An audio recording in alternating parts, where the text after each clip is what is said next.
რატომ მოხვედით სოლიდარობის აქციაზე? მედიაზე თავდასხმა. როგორ ფიქრობთ? მედიაზე თავდასხმა. აიძულებენ რომ მედიამ თავისუფლად არ ილაპარაკოს. პოლიციის მთავარ სამმართველოსთან რუსთავი 2-ის გენერალური დირექტორის დაკავებას აქციის მონაწილეები დღეს 2 საათის განმავლობაში აპროტესტებდნენ. სოლიდარობის აქციაზე მოქალაქეები ტრანსპარანტებით მივიდნენ და ნიკა გვარამიას გათავისუფლება მოითხოვეს. ეს არის თავისუფალ მედიაზე ზეწოლა და ამიტომაც მოვედი მხარდასაჭერად ნიკა გვარამიას დანაშაულს ნამდვილად ვერ დავიჯერებ და თუ კი რამე იყო ის შეიძლებოდა ისე მომხდარ იყო რომ არ დაეკავებინა. თქვენ ჩვენზე კარგად იცით რომ ეს არის ზეწოლა და იჭერენ იმ ხალხს ვინც საქართველოში განათლებულია, ვინც საქართველოში გარკვეულია ყველაფერში და ნახოთ ჩვენ მხარს არ ვიჭერთ ასეთ მოქმედებას. 20 წელს უკან მივდივართ შილო რა არის ეს 20 წელს უკან მივდივართ დაჭერის მეტი არაფერი კეთება რაც დაპირება არაფერი არ აჩანს მარტო შევცქერით იმედებს ხალხი ელოდება საქმის გაკეთებას ხალხი ელოდება ტარიფების დაწევას ხალხი ელოდება იმ დაპირებების შესრულებას რაც ახალმა მთავრობამ ხალხმა მისცა და არა იმას რომ ანგარიშწორება დანაშაულა ხალხი რომ არ დაიჭერება. ეს არ არის ზეწოლა რაც ხდება დღევანდელ საქართველოში.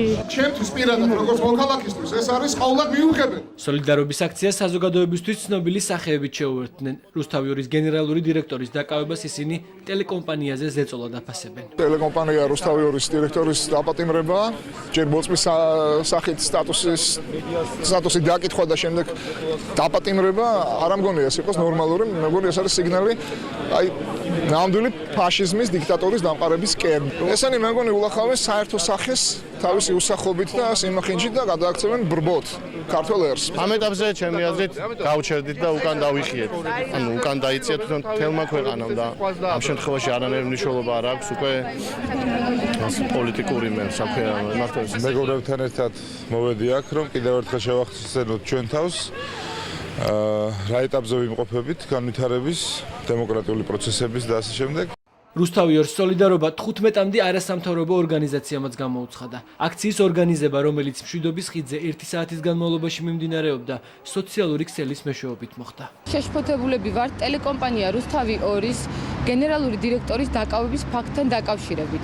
მოუწოდებთ შესაბამის ორგანოებს აღკვეთი ღონისძიებად არ იქნეს გამოყენებული პატიმრობა, რათა ხელი არ შეეშალოს დამოუკიდებელი ტელეკომპანიის საქმიანობას. ჩვენ პირველ რიგში ვგმობთ დამოუკიდებელი ტელევიზიის რუსთავი 2-ის გენერალური დირექტორის დაკავებას, იმიტომ რომ დემოკრატიულ ქვეყანაში არ ხდება თავისუფალი მედიის დევნა და მისი მუშაობის შეფერხება და ჩვენ ყველაფერს გავაკეთებთ იმისთვის, რომ ესეთი ფაქტები, ესეთი მოვლენები საქართველოში აღარ განვითარდეს. ეს არის პირდაპირ ზეწოლა თავისუფალ მედიაზე, რომელიც არანაირ საერთაშორისო სტანდარტს არ შეესაბამება და დღევანდელი ხელისუფლება მაინც აგრძელებს მედიაზე ზეწოლას და პოლიტიკურ ოპონენტებზე ზეწოლას. რუსთავი 2-ის გენერალური დირექტორის დაკავება ბათუმში ერას მოედანზე სტუდენტებმაც გააპროტესტეს.